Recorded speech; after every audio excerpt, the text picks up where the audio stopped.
Welcome back to another daily code breakdown. Today we are looking at a problem called Find the number of subsequences with equal GCD.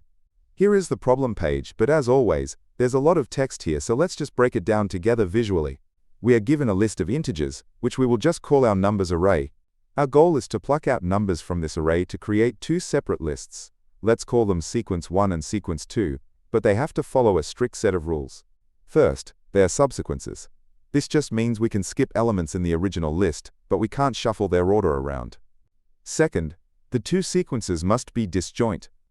This means, if I pick the number at position 0 to go into sequence 1, I cannot also use that exact same number at position 0 for sequence 2.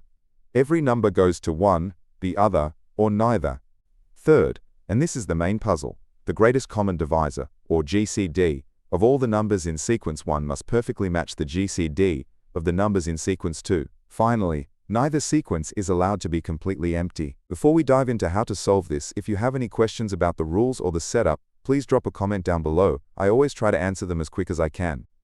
Let's look at a quick example, using the numbers 1, 2, 3, and 4. Let's find one valid pair. Let's say sequence 1 just grabs the very first element, the number 1. Since they have to be disjoint, let's say sequence 2 takes everything else left over, which is 2, 3, and 4. Now we check the greatest common divisors. The GCD of just the number 1 is 1. The GCD of 2, 3, and 4 is also 1. Since they match, this counts as a valid pair. So how do we count every single possible way to do this? The key insight is dynamic programming. As we go through the list, we don't need to remember the entire lists we are building. We only need to keep track of their current GCD values. We can imagine a tracking table where we record our current spot in the list, the current GCD of our first sequence, and the current GCD of our second sequence. As we look at every single number in our array, we always have exactly 3 choices to make. We can add it to sequence 1, add it to sequence 2, or skip it entirely. The rule about the sequences being disjoint is actually handled perfectly by this logic. Because we make one strict choice per item, it's impossible for an item to end up in both lists. Just a quick heads up, I'm going to walk through the logic using Python, but I will provide the Java, C++, and JavaScript versions at the very end. You can also grab all the code directly from the link in the description so you don't have to retype it. Here is the full code. It looks a bit nested, but we are going to break it down piece by piece right now. First, we set up our tracking table. The largest possible GCD we can ever have is the largest number in the array, which we find and column. We create a 2D grid to track the combinations of GCDs and set the starting spot, where both are 0 to 1. 0 here represents an empty sequence. Then, we loop through every single number in our input list, one by one. Notice we create a completely fresh table, called new DP, for each step. This is a neat trick to save memory, so we only remember the previous step, not the whole history. Inside, we loop through all possible GCD values from our previous steps, which we call J for sequence 1 and K for sequence 2.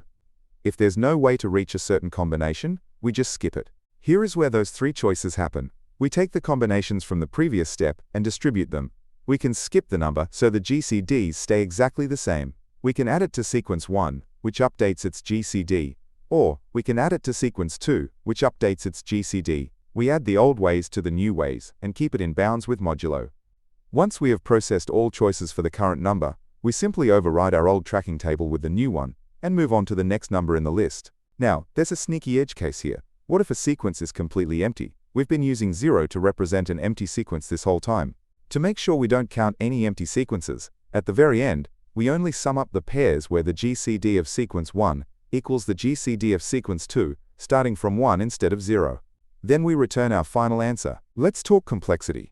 The time complexity is big O of n times m squared times log m, where n is the amount of numbers and m is the biggest number. This is because we iterate through the list, then through all pairs of possible GCDs, and calculating the GCD takes a bit of time. The space complexity is order m squared, thanks to our memory-saving trick. Let's summarize the key takeaways from this problem. First, defining the right state simplifies everything. We just needed the GCD, not the full lists. Second, using a rolling table saves a massive amount of memory. And third, dedicating a value like 0 to represent empty makes the logic much cleaner. By the way, if you are a returning viewer, you might notice the format of this video is much faster and visual than my older ones. I'm experimenting with making these quicker to consume, so please let me know down in the comments if you prefer this new style or the old longer ones. Alright, as promised, here are the full solutions in other languages. Instead of pausing and typing these out, just grab them from the Leetcode Unlocked website, linked in the description. Here is the full Java solution. Next up, here is the C++ version.